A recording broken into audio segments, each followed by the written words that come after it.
Hello all, welcome to Chayalokam. Mirai cinema చూసేశాను భయ్యా. Cinema ఎలా ఉందన్న విషయం చెప్పే కన్నా ముందు నిన్న రాత్రి ట్విట్టర్ లో మన తేజ సర్జా చెప్పిన రెబల్ సర్ప్రైజ్ ఏంటంటే, సినిమా స్టార్టింగ్ లో అశోకుడు 9 గ్రంథాలని ఎందుకు సృష్టించాడు, అవి ఎవరికి ఇచ్చాడు అనే స్టోరీని నెరేట్ చేస్తారు. అది మన డార్లింగ్ ప్రభాస్ వాయిస్ తో. ఇక సినిమా రివ్యూలోకి వెళ్లే కన్నా ముందు మీరు కనుక మన ఛానల్ ని సబ్స్క్రైబ్ చేయకపోతే ప్లీజ్ వెంటనే సబ్స్క్రైబ్ చేసుకోండి. పక్కనే ఉన్న గంట సింబల్ ని కూడా నొక్కేయండి. ఇక మ్యాటర్ లోకి వస్తే, సినిమా చూశాక నా ఫీలింగ్ అయితే జస్ట్ ఓకే అనిపించింది భయ్యా.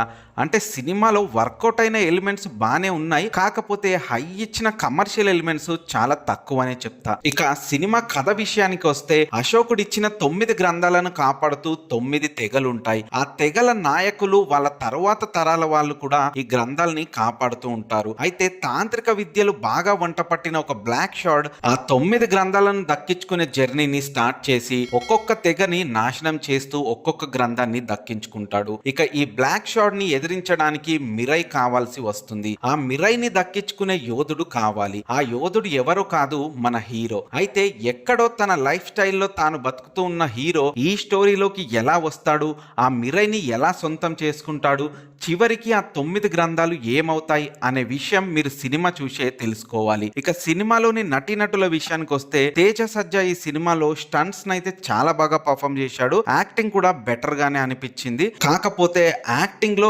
ఇంకొంచెం బెటర్మెంట్ ని ట్రై చేస్తే బాగుండని నాకు అనిపించింది. ఇక రితికా నాయక్ ఈ సినిమాలో మంచి ఇంపార్టెంట్ రోల్ నే ప్లే చేసింది. తను ఆ రోల్ లో చాలా చక్కగా పర్ఫామ్ చేసింది. అయితే వైబుంది బేబీ సాంగ్ ఈ సినిమాలో లేదు. ఒకవేళ ఆ సాంగ్ కూడా ఉండుంటే ఈ అమ్మాయికి మంచి ప్లస్ పాయింట్ అయ్యేది. ఇక శ్రేయ గారు ఈ సినిమాలో చేసిన క్యారెక్టర్ అయితే చాలా ఎక్సలెంట్ క్యారెక్టర్ భయ్యా. టు బి ఫ్యాక్ట్ సినిమా మొత్తాన్ని నడిపించే క్యారెక్టర్ ఇది. అయితే ఈ క్యారెక్టర్ లో ఆమె చాలా ఎక్సలెంట్ పర్ఫార్మెన్స్ ఇచ్చారు. నాకైతే సెకండ్ హాఫ్ లో ఒక సీన్ లో మాత్రం గూస్ బంప్స్ వచ్చాయని చెప్తాను భయ్యా. మంచు మనోజ్ ఈ సినిమాకి మెయిన్ విలన్. ఈయన క్యారెక్టర్ చాలా పవర్ఫుల్ గా ఉంటుంది. అయితే ఆ క్యారెక్టర్ ని ప్రజెంట్ చేయడంలో మంచు మనోజ్ అయితే చాలానే సక్సీడ్ అయ్యాడు. కాకపోతే ఎక్కడో కొన్ని చోట్ల మాత్రం చిన్న డిస్టర్బెన్స్ గా అనిపిస్తూ ఉంటుంది. ఇక జగపతి బాబు గారు వాళ్ళ రోల్స్ లో వాళ్ళు టూ గుడ్ బానే ఉన్నారు. Coming to the technicalities, music by Gaura Hari. సినిమాలో బీజిఎం ని మాత్రం అదరగొట్టేశారు భయ్యా. అలాగే జైత్రద సాంగ్ కూడా సూపర్ గానే అనిపించింది. ఇక ఎడిటింగ్ విషయంలో కొంచెం జాగ్రత్త తీసుకుంటే బాగుండనిపించింది. సినిమా లెంత్ కొంచెం ఎక్కువగా అనిపించిన ఫీల్ ఉంది. పీపుల్ మీడియా ప్రొడక్షన్ వాల్యూస్ అయితే టూ గుడ్ చాలా బాగున్నాయి. ఎవ్రీ గ్రాండ్ ఇయర్ సినిమాలో కనిపిస్తూ ఉంటుంది. Coming to the writer, cinematographer, directed by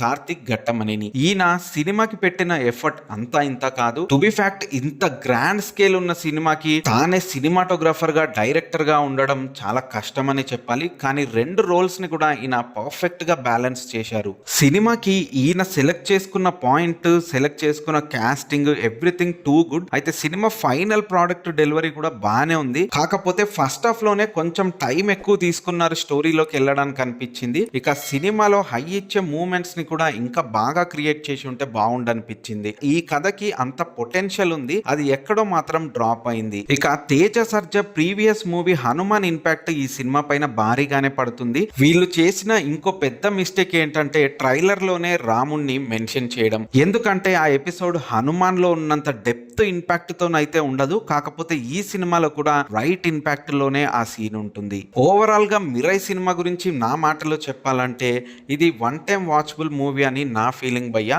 మీరు గనక ఈ సినిమాని చూసినట్లయితే మీకేమనిపించిందో కిందున్న కామెంట్ బాక్స్ లో కామెంట్ చేయండి. ఇలాంటి మరిన్ని ఇంట్రెస్టింగ్ వీడియోస్ కోసం మన ఛానల్ ని సబ్స్క్రైబ్ చేసుకోండి.